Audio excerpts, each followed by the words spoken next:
All reactions to Sung Jinwoo's power in solo leveling. It all started in the hospital. When Jin Woo, the aura farmer, woke up in the hospital, something was different. The nurses, who were used to seeing battered and broken hunters, had seen plenty of miraculous recoveries, but nothing like this. Just days ago, he was a frail, barely breathing mess after surviving the nightmare of the double dungeon. But now, his wounds were gone. His body, stronger, leaner, more defined than ever before. At first, they thought they were imagining things, but as Jin Woo stood up effortlessly moving as if nothing had happened, reality hit them. Whispers spread. Is that really him? How is that even possible? One nurse, too stunned to process it all, even blurted out, "Okay, but do you have a girlfriend?" Jin Woo's transformation wasn't just shocking to strangers, it left his own sister, Jinah, completely speechless. The moment she laid eyes on him, she froze. "Wait, since when did you start working out?" she blurted out. She had no idea, no clue about the power now surging through her brother's veins. The first person to actually witness Jin Woo's insane strength? Yoo Jinho. And let's just say, it was a traumatizing experience. Picture this: Jinho, betrayed, left for dead, trapped in a dungeon with a giant man-eating spider. Not exactly how he imagined his hunter career going. Just as he was mentally writing his will, Jin Woo stepped forward. At first, Jinho thought, what's this E-rank guy gonna do? Politely ask the spider to leave? But then, boom! Jin Woo moved. And when he moved, he wasn't just fast. He was a blur. One second the spider was charging at them, the next, it was getting diced like an overcooked steak. Jinho just stood there, jaw on the floor, watching this supposed E-rank hunter absolutely demolish a C-rank boss like it was light work. His brain was in full panic mode. There's no way. This dude is not an E-rank. He's gotta be a secret S-rank, or a literal demon. And for a brief moment, Jinho genuinely thought he was next. Oh no, I've teamed up with a psychopathic killer. But then, Jin Woo, covered in spider guts, standing over a defeated boss like a final boss himself, looked at Jinho and casually said, "You good?" That was the exact moment Jinho realized two things. One, Jin Woo was no ordinary hunter. Two, he needed to stick to this guy forever. And just like that, Jinho went from fearful hostage to Jin Woo's #1 hype man. If there's one thing you don't want to do, it's make an enemy out of Jin Woo. But Hwang Dong-suk's party? Oh, they insisted on making the worst decision of their lives. After betraying Jin Woo and Jinho, they walked back into the dungeon fully expecting to find 2 dead bodies and a pile of loot waiting for them. Easy money, right? Except something was very, very wrong. Jin Woo and Jinho were still standing. Not just alive, but completely unharmed. For a second, the betrayal squad just stood there, blinking, processing. How? Then, like the absolute geniuses they were, they figured, man, maybe we just need to kill them ourselves. Big mistake. They attacked Jin Woo, thinking it would be over in seconds. And for one glorious moment, they actually believed they had taken him down until Jin Woo got up without a scratch, with that terrifyingly calm expression. And then, it was their turn to be hunted. Jin Woo tore through them like they were practice dummies, one by one, giving each of them a front row experience of what true terror felt like. But the best, or worst if you were them, part, he saved Dong-suk for last, not out of mercy. Oh no, Jin Woo wanted him to feel it, to let that sinking horror settle in before erasing him completely. And just like that, the first group of humans to see Jin Woo's real strength became the first ones to regret it. After the C-rank dungeon raid, Jin Woo found himself reunited with some familiar faces, Song Chi-yul and Lee Ju-hee. The last time they saw him, he was the definition of weak, a guy who barely scraped by in the double dungeon. But now, something was different. His presence, his confidence. Oh, and the fact that he suddenly looked like he'd been hitting the gym for 5 years straight. Still, neither of them truly understood the change. Not until Kang Tae-shik went full psycho mode. When Tae-shik turned on them, ready to slaughter everyone, Chi-yul, being the brave veteran he was, tried to protect Ju-hee, assuming Jin Woo still needed saving. Yeah, he couldn't have been more wrong, because before he could even react, Jin Woo moved. In a blur, he stepped in, effortlessly countering Tae-shik's attack. Someone who had transcended what it meant to be a hunter. Chi-yul and Ju-hee absolutely shook. And Tae-shik? Oh, he figured it out real quick. At first, he thought this would be an easy fight, a quick kill, but then he realized something horrifying. Jin Woo wasn't just strong, he was monstrous. Even after getting completely wrecked, Tae-shik wasn't mad. Nope, he was just confused. And that's when it clicked for everyone. Jin Woo wasn't just a reawakened hunter, he was something else entirely. For Woo Jinchul, this was the 3rd time Sung Jinwoo's name had popped up in a let's just say, highly suspicious situation. First, it was the hospital. Nothing too crazy, just a low-rank hunter who somehow survived an impossible dungeon. Then, Dong-suk and his entire party mysteriously ceased to exist. And guess who was the only survivor? Now, Kang Tae-shik, a trained executioner, was dead. And once again, the one guy left standing? Sung. At this point, Woo Jinchul was connecting dots like a conspiracy theorist. There's no way this guy is just lucky. The math wasn't mathing. The patterns weren't random. And the way Jin Woo kept walking out of these life or death situations without a scratch? Yeah, that was not normal. He didn't have proof. Not yet. But he was starting to suspect the impossible. What if this E rank wasn't an E rank at all? And little did he know, he was absolutely right. Jin Woo wanted to get even stronger, so he teamed up with Jinho to grind through dungeons. To fill up the raid party, Jinho recruited some random hunters. Just warm bodies to meet the entry requirements. These guys thought they were here to actually fight. Yeah. Nope. Instead, Jin Woo told them to wait outside. At first, they were confused. Isn't this a raid? Aren't we supposed to be, fighting? Then, a few minutes later, boom! Dungeon cleared. Jin Woo and Jinho walked out looking fresh, while the party members just stood there like NPCs waiting for instructions. That's when it clicked. Jin Woo wasn't just strong, he was on a completely different level. And them? They were just here to hold the clipboard and watch. Jin Woo's dungeon clearing spree wasn't just turning heads, it was raising alarms. On Sang-min, a high-ranking member of the White Tiger Guild, started noticing something weird. Every time he looked into recent dungeon reports, one name kept popping up. Sung Jinwoo. At first, he thought it was a coincidence, but then he dug deeper. A C-rank dungeon? Cleared. A D-rank dungeon? Cleared. A raid meant for a full team?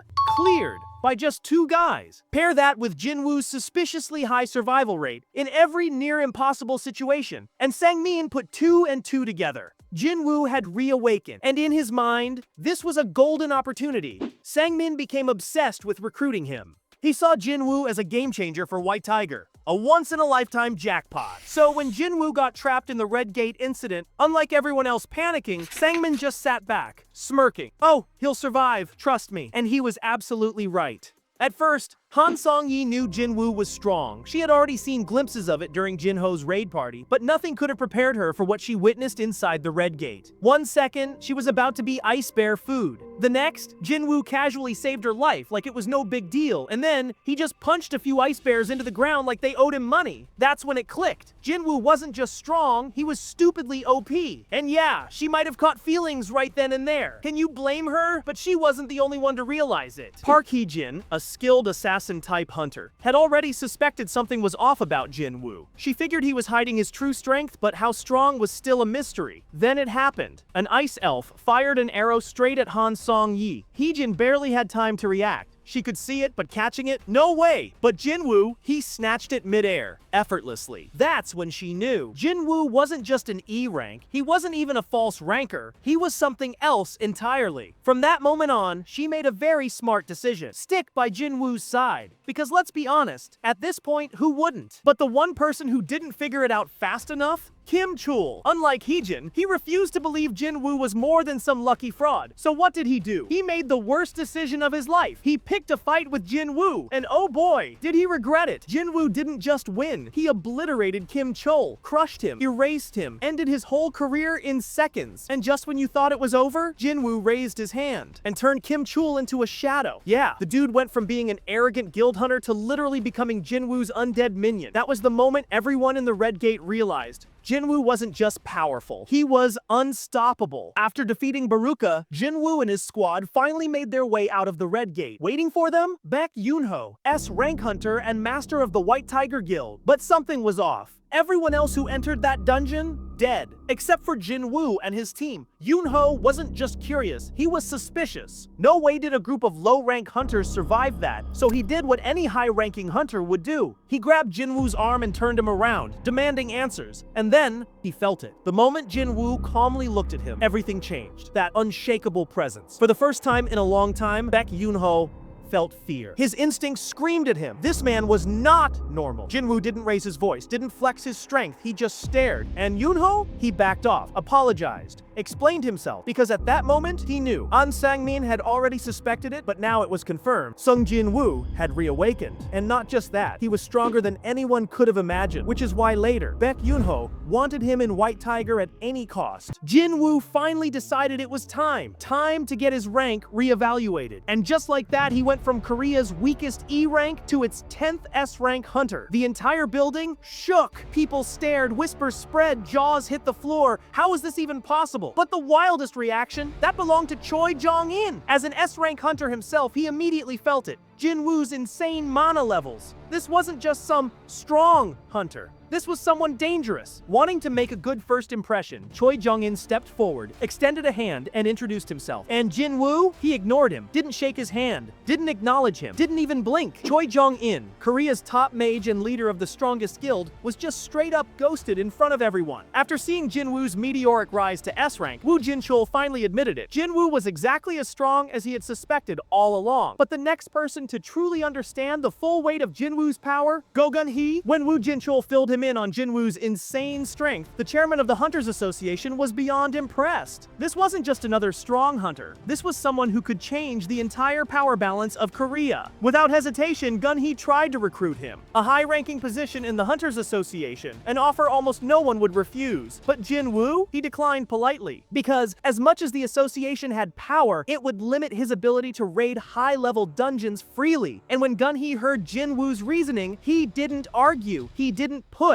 He respected it. But here's the crazy part. After Jin Woo left, Gunhee felt his heart racing for the first time in forever. This was the first time he found someone exciting enough to stir something inside him. From this day forward, he chose to become one of Jin Woo's closest supporters. The next person to sense Jin Woo's insane power? Hae-In. She was out on an A-rank gate raid with the Hunter Guild, and Jin Woo was there too, but only as a porter. At first, she wasn't paying much attention, but the moment she stepped out of the gate, she felt it. A powerful, overwhelming presence. At first, she thought it had to be Gunhee. Only a hunter of that caliber could give off an aura this strong, right? Curious, she moved closer to the dungeon boss area, and that's when she ran into Jin Woo. Literally. As he brushed past her and apologized, something weird happened. He smelled good. Now, for any other girl, that might not mean much, but for Hae-In, whose super sensitive nose could pick up the scent of mana from both hunters and monsters, this was bizarre. Then, as if wrecking him wasn't enough, he turned Kargalgan into a shadow. That was the moment Hae-In realized Jin Woo wasn't just strong, he was on a completely different level. And yeah, after that, she might have been a little obsessed. Jin Woo's rise had been unstoppable, but now it was official. Korea's 10th S-rank hunter. And the moment the news broke, it wasn't just Korea that took notice, the entire world was watching. Broadcasts, headlines, social media, Jin Woo's name was everywhere. From his old party members who once saw him as weak to the powerful guilds who had ignored him, everyone was paying attention now, because they all realized the same terrifying truth. Sung Jinwoo wasn't just strong, he was about to change everything. By now, almost everyone who had encountered Jin Woo had realized one thing. He was an absolute monster. But there was one person who still had no clue how terrifying he really was. Essel Radiru. That changed real quick. When Jin Woo made it to the 80th floor of the Demon Castle, Essel and her knights were waiting for him. Their mission? Take him out. Their reality? They were utterly annihilated. Jin Woo wrecked every single one of her knights in seconds, barely breaking a sweat. Essel, she just stood there, frozen, mind blank. What is this guy? At that moment, she knew she was completely out of her league, and she had two choices. 1. Fight Jin Woo and meet the same fate as her knights. 2. Beg for her life. Yeah, she chose option 2. Desperate, she dropped to her knees, pleading for mercy. I'll do anything, just spare me. To her surprise, Jin Woo did. At this point, most of the world knows that Jin Woo is a strong hunter, but what none of them realizes is that he is someone who can keep on getting stronger. This means that no one will be at the same level as him the next time they meet. He is just going to outmatch everyone and stand at the top of the food chain one day. This is why most S-rank hunters still underestimate him and think they are on an equal footing with him. During a sparring match between the S-rank hunters of both Korea and Japan, Jin Woo gets caught up in a matter while saving Hae-In from a stray. This leads to Goto Ryuji, Japan's top-rank hunter, to challenge him in a 1 versus 1. Despite Ryuji playing dirty, he still gets outmatched by Jin Woo. But before they can both launch a serious attack on each other, they are stopped by the other S-rank hunters present there. This interaction showed everyone the gap between themselves, Goto Ryuji, and Sung Jinwoo. The next time Jin Woo reveals all his abilities and strengths to everyone is during the Jeju Island arc. The broadcast of his fight against the Ant King showed everyone how he fights. This single fight changed everything. After seeing just how valuable he could be, every country wanted him on their side. The first ones to reach out to him were the Americans. An American recruiter, Michael Connor, reached out to him by offering to upgrade his powers. This is when the next person to witness his strength firsthand appears again.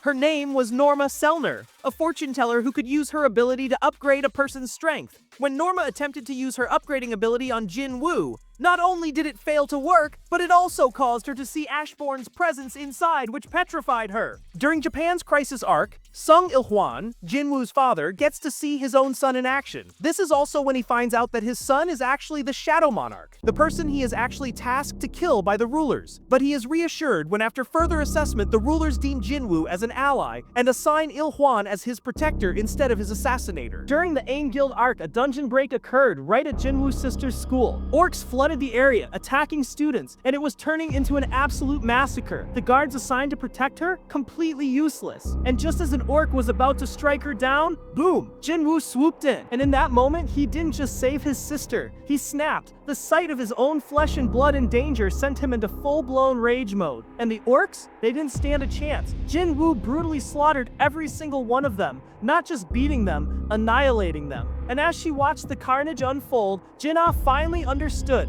Her weak, fragile brother from before, gone. In his place stood something unstoppable. Sung Jinwoo, Korea's strongest hunter. One of the plots that have still gone on backstage is Hwang Dong-soo's revenge story. He finally gets to face off against Jin Woo, but he is effortlessly crushed by him. This is when Hwang Dong-soo's guildmaster, a top-level national hunter Thomas Andre, steps in to stop him from killing his guild member, but Jin Woo refuses and finishes off Dong-soo right in front of Thomas. Thrilled to find someone who could actually harm him, this confrontation leads to a showdown between both the hunters in which Thomas tries to check Jin Woo's limits, only to find that he is someone even he can't handle. After the battle with Thomas Andre, the other national-level hunters also found out about the news of Thomas Andre's defeat and finally acknowledged his strength. One of these was Liu Jigang, China's strongest hunter, who recognized Jin Woo as a force to be reckoned with. The final ones who underestimated Jin Woo and later found out about his strength were the Monarchs. They thought that they could easily beat him and actually managed to do so once, but the Black Heart revived Jin Woo and unlocked his true potential as the Shadow Monarch. This gave him a huge boost and saved him from this situation. Hereforth, it was just the Monarchs getting screwed over by Jin Woo. His final stretch of aura maxing was during the final gate break when Ashborn's army returned to Earth to serve their new master. This was the moment that cemented his spot as the strongest being on Earth. The only one who still didn't think much of him was Antares, the Monarch of Destruction, but soon he would also be facing Jin Woo in an apocalyptic battle that he is bound to lose. That's all the reactions that Sung Jinwoo got from his powers. Click here, where I explain more solo leveling content.